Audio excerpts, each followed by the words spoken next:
नमस्ते दोस्तों, आज इस वीडियो में मैं फ्लावरिंग प्लांट्स की केयर के बारे में बताने वाली हूँ कि आपकी जो गार्डन है जिसमें फ्लावरिंग प्लांट्स हैं उनको फ्लावर से कैसे भरा जाए और उनको पूरे ब्रांचेस पे फ्लावर्स ही फ्लावर्स आए। तो चलिए शुरू करते हैं इस वीडियो को। अगर बिना कोई मेहनत किए आप चाहते हो कि आपके गार्डन फ्लावर्स से भर जाए, फूलों से भर जाए, तो गुलाब के पौधे ज़रूर लगाइए। पहली टिप ये है कि आपके प्लांट्स में जो पौधा है उसके पॉट के अंदर जितने भी अनचाहे प्लांट्स उगते हैं जिसे हम वीड्स बोलते हैं, पहली बात तो आपको उन्हें रेगुलर बेसिस पे निकालना पड़ेगा। अगर आप नहीं निकालते हो तो इससे क्या होगा, फंगस ग्रोथ ज़्यादा बढ़ेगी। प्लस आप जो खातर मैन्योर डालते हो अपने प्लांट्स के लिए, तो ये वीड्स भी उस मैन्योर से न्यूट्रिएंट्स को एब्जॉर्ब करेंगी। तो जो न्यूट्रिएंट्स आपके प्लांट्स को मिलना चाहिए, फ्लावरिंग प्लांट्स को मिलना चाहिए, वो इन्हें नहीं मिलेंगे। इसलिए आप इन्हें निकाल के कहीं और जगह पे लगा सकते हो, या फिर अगर वो किसी काम के नहीं है तो आप इसे डिस्कार्ड कर सकते हो। सेकेंड थिंग ये है कि जो आपके प्लांट्स हैं उनके जो सूखे हुए पत्ते हैं या पीले पत्ते हैं या सूखी हुई ब्रांचेस हैं, उससे आपको नियमित रूप से कट करते रहना है, निकालते रहना है, ट्रिमिंग करते रहना है। इससे क्या होगा, उनकी जितनी भी एनर्जी है वो नए पत्तों में यूज़ की जाएगी, इस्तेमाल की जाएगी, नए फ्लावर्स देने के लिए, नए फ्रूट्स देने के लिए इस्तेमाल की जाएगी। इसलिए आपको ये चीज़ रेगुलर बेसिस पे करनी है। दूसरी चीज़ ये करनी है आपको कि रेगुलर बेसिस पे गुड़ाई भी करनी है। गुड़ाई मतलब नीचे की मिट्टी ऊपर, ऊपर की मिट्टी नीचे। पर आपको ये देखना है कि जो उसका मेन स्टेम है उसको हिलाना नहीं है। 1-2 इंच ही आपको मिट्टी को ऊपर नीचे करते रहना है। इससे क्या होगा, जो ऊपर की मिट्टी है वो नीचे चली जाएगी और नीचे की मिट्टी ऊपर आती जाएगी। इससे रूट्स जो है उसमें एरेशन होगा, मतलब हवा वहाँ तक पहुँच जाएगी और इससे क्या होगा, वहाँ पे फंगल ग्रोथ या कोई ऐसे इन्फेक्शन नहीं होगा क्योंकि फ्रेश एयर जा रहे। प्लस सॉइल के अंदर जब हम जियो मैन्योर डालते हैं तो जियो मैन्योर के अंदर जो सॉइल बेनिफिशियल माइक्रोब्स होते हैं वो क्या करते हैं, सॉइल को फर्टाइल बनाते हैं। तो इससे क्या होता है, जब ऊपर नीचे करते हो या फिर कोई भी आप खातर डालते हो तो आप ऊपर नीचे करके डालते हो तो वो सारे के सारे रूट्स तक ऑटोमेटिकली पहुंच जाते हैं, क्योंकि हम खातर तो ऊपर ही डालते हैं। उसके बाद गुड़ाई करते हैं। गुड़ाई करने के बाद जो ऊपर जो उसका खातर होता है, मैन्योर होता है, जो फुल ऑफ न्यूट्रिशन होता है, वो कहाँ जाता है, नीचे रूट्स के पास जाता है। और इससे क्या होता है, आपके प्लांट को न्यूट्रिएंट्स ईजीली अवेलेबल हो जाते हैं। तो हमने देखा कि पहला तो आपको वीड्स को निकालना है, सेकेंड आपको ड्राई लीव्स जो आते हैं उन सबको निकालना है, ड्राई ब्रांचेस जो सूख जाती है ब्रांचेस उनको ट्रिम करना है। उसके बाद हमने देखा मिट्टी की गुड़ाई करनी है, मतलब मिट्टी को ऊपर नीचे रेगुलर बेसिस पे करते रहना है। इससे क्या होगा, आपकी जो मिट्टी है वो फर्टाइल रहेगी और आपका प्लांट हमेशा स्वस्थ रहेगा।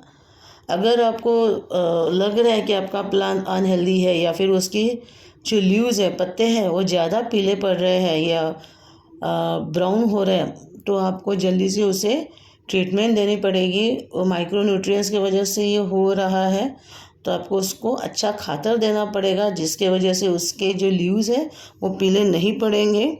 क्योंकि प्लांट का एक ये टेंडेंसी होती है, नेचर ऐसे बना है कि जो नया लीफ आ रहा है उसको पहले पोषण मिलता है, उसके बाद बचा हुआ पोषण पुराने पौधों को मिलता है। जैसे जब माँ के पेट में बेबी होता है तो पहले जब माँ खाती है तो पहला खाना बच्चे के पास पहुँचता है, बच्चे का पेट भरने के बाद फिर बचा हुआ खाना माँ के पेट में पहुँचता है। अगर पहले माँ के पेट में पहुँचता तो क्या होता, बच्चे के लिए खाना माँ खाती ही नहीं, माँ का पेट भर गया तो बच्चे के लिए क्यों खाएगी वो। इसलिए नेचर ने ऐसे बनाया कि जो नया आ रहा है पहले उसकी देखभाल करता है, उसके बाद पुराने की देखभाल करता है। तो ये नेचर है। हमें प्लांट्स के नेचर को समझना है, कहाँ से कैसे शुरुआत होती है, कहाँ से कैसे न्यूट्रिएंट्स पास ऑन करते हैं।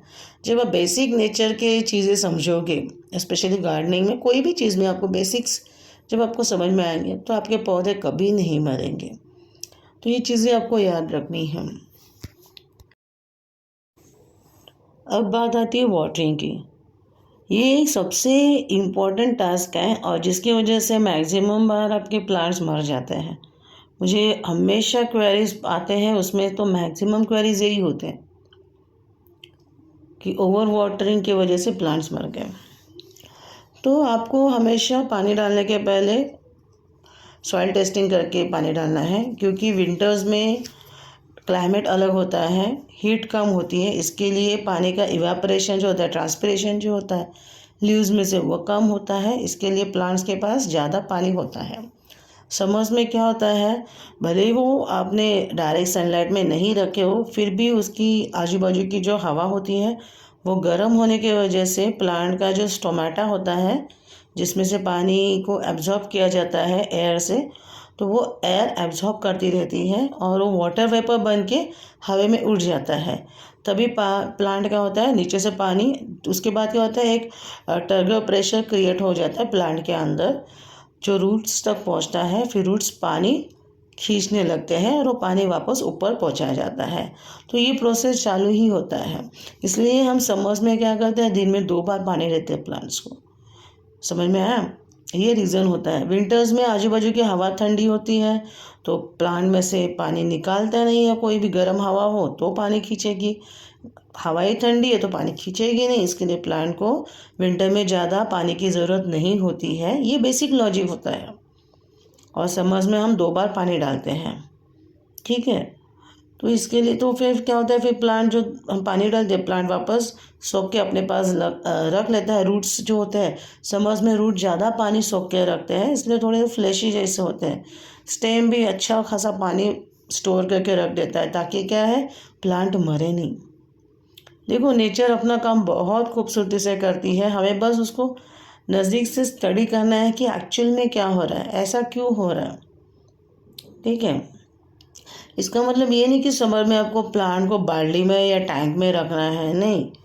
प्लांट को बाहर ही रखना है। जैसे आप दिन में 2 बार अगर पानी देते हो तो प्लांट को पता है कि 2 बार मुझे पानी मिलेगा, तो मुझे उसके हिसाब से अपने पास पानी ऑब्जर्व करके रखना होता है। प्लांट भी समझता है कि उसको कितने घंटे बाद पानी मिलेगा, वो भी स्टडी करता है, उसके हिसाब से अपने पास पानी को स्टोर करता है। तो ये बेसिक चीज़ें हैं जो आपको हमेशा ध्यान रखनी है। प्लस हर 15 दिन में आपको कोई भी अच्छा मैन्योर डालना है या वर्मी कंपोस्ट डालना है। होम कंपोस्ट भी डाल सकते हो, पर होम कंपोस्ट अकेला काम नहीं करेगा, क्योंकि होम कंपोस्ट में जो आप ब्राउन कलर का यूज़ करते हो वो रिच सोर्स ऑफ कार्बन है और ग्रीन जो है वो रिच सोर्स ऑफ नाइट्रोजन है। इसके अलावा भी न्यूट्रिएंट्स की ज़रूरत होती है, 12 न्यूट्रिएंट्स की ज़रूरत होती है प्लांट्स को। जो अभी तक हमें पता चला है उससे ज़्यादा भी होगी, जो हमें नहीं पता होगा। रिसर्च तो होता ही रहता है हर चीज़ पे, तो जितना अभी तक हुआ है उसके हिसाब से 12 न्यूट्रिएंट्स की ज़रूरत होती है फ़िलहाल तो, ठीक है। मैक्रो और माइक्रो होते हैं, मैक्रो में 3 होते हैं NPK, ओके। तो ये चीज़ें हमें डालनी है। ऑक्सीजन और नाइट्रोजन, ऑक्सीजन भी होता है, कार्बन डाइऑक्साइड भी होता है, पर वो प्लांट खुद से लेता है, इसे हमें डालने की ज़रूरत नहीं पड़ती। पर नाइट्रोजन और ये सब NPK जो है ये आपको डालने की ज़रूरत पड़ती है, इसके लिए ये ज़्यादा डालने की ज़रूरत होती है। मैं हमेशा रिकमेंड करती हूँ कि ऑर्गेनिक मैन्यूर यूज़ करो, केमिकल फर्टिलाइज़र्स ना यूज़ करो। पेस्टिसाइड्स में आप बायो पेस्टिसाइड के लिए जा सकते हो। आप गार्लिक और चिलीज़ का पेस्ट का लिक्विड डाल सकते हो, वो काफ़ी इफ़ेक्टिव है। कई बार हमारे पास उसका अच्छा रिज़ल्ट आया है। वो जो वीडियो डाला था मैं वापस रिव्यू करूँगी एक बार, ताकि आप सब तक पहुँच जाए। जो नए यूज़र्स हमसे जुड़े हुए वो जिन्होंने अभी तक सब्सक्राइब नहीं किया है, अगर आप चाहो तो सब्सक्राइब कर सकते हो, लाइक कीजिए अगर आपको अच्छा लगा है तो। और अगर आप चाहते हो कि आपके फ्रेंड्स जो है गार्डनर फ्रेंड्स उनके तक पहुंचाना है तो आप शेयर कर सकते हो, जैसे आपको सही लगे। आशा करती हूँ ये वीडियो आपको अच्छा लगा होगा। तो मिलते हैं एक नई वीडियो के साथ। टिल देन अपना ख्याल रखिए, अपनों का ख्याल रखिए and have a great time.